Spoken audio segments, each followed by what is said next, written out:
The demand came on a hot Saturday morning, just as I was sipping my first coffee by the pool. Karen, our HOA president and self-proclaimed neighborhood queen, stormed through my side gate like she owned the place, clipboard in hand, sunglasses perched on her nose like a crown. "You need to open your pool this afternoon," she barked, without so much as a hello. "We're hosting the HOA Summer Social, and your yard is the perfect spot." I nearly spat out my coffee. "Excuse me, you didn't ask. You demanded. This is my home, Karen. My pool isn't some community park." Her lips curled into the kind of smirk only a professional busybody could muster. "Your property is under the HOA. That means it's subject to the neighborhood's needs. Be a team player. See, here's the thing. My wife and I had saved for years to buy this house. That pool. It wasn't just concrete and water. It was the dream we promised our kids after my deployments overseas.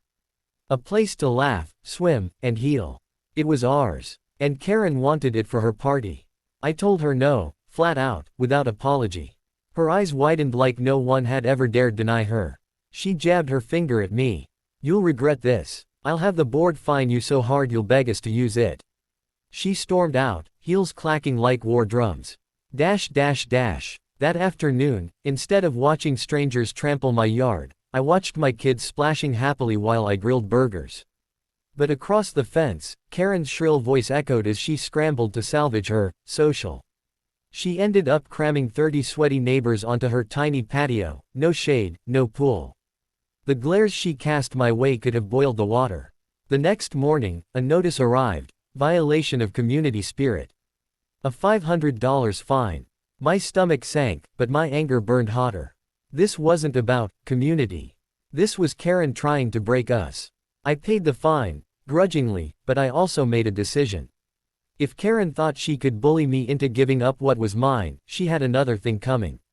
The following week, she showed up again. Same sunglasses, same smugness. We're hosting another event. Saturday. Your pool. Don't make this harder than it needs to be. My kids watched from the window, fear flickering in their eyes. That's when I realized, this wasn't just about a pool. This was about teaching my family that we don't bow to bullies. I looked Karen dead in the eye and said, fine. Use the pool. But on my terms. She raised an eyebrow, sensing victory. Saturday morning, while Karen decorated her yard and bragged about the resort-style party she was throwing, I turned on the pump and slowly drained the entire pool. By noon, it was nothing but a cracked basin of sunbaked concrete. When Karen arrived with her parade of HOA guests in swimsuits and floaties, her jaw nearly hit the pavement. What did you do? She shrieked. Maintenance, I said calmly, sipping lemonade. Pool's closed. Sorry. The neighbors burst into awkward whispers. Karen's face turned red, then purple.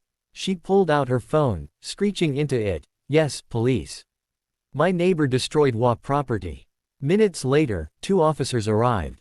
Karen practically dragged them into my yard, pointing at the empty pool like it was a crime scene. Arrest him. He sabotaged us. The officers looked at the bone-dry pool, then at me leaning casually on the fence. Ma'am, one of them said carefully, this is his property. Karen's shriek could have shattered glass. But the HOA, the board, the rules. The officer shook his head. The HOA doesn't own his pool. He can drain it, fill it, paint it pink if he wants. Karen was speechless. The crowd began to snicker, and neighbors pulled out their phones, recording every second of her meltdown. Her perfect social event turned into a viral disaster. But here's the kicker. In the weeks that followed, something amazing happened. Other neighbors, people Karen had pushed around for years, started showing up at my door. Quietly at first, then louder. Thanks for standing up to her. She fined me for planting the wrong flowers. She threatened to tow my car for parking in my own driveway. Turns out, I wasn't the only one Karen had been bullying. I was just the first one to push back hard enough. Together, we rallied. We showed up at the next HOA meeting in force. And for the first time in years, Karen didn't have a majority behind her. A vote was called, and she was removed as president. When I came home that night, my kids hugged me tighter than they had in months.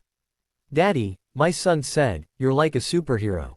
You beat Karen. I laughed, ruffling his hair.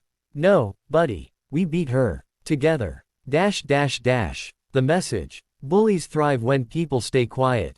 Whether it's an HOA president, a boss, or anyone who abuses their power, standing up takes courage. Sometimes it means draining the pool, sometimes it means taking the fine. But when you refuse to be intimidated, others find their courage too. And when neighbors, families, and communities stand together, no Karen in the world can win.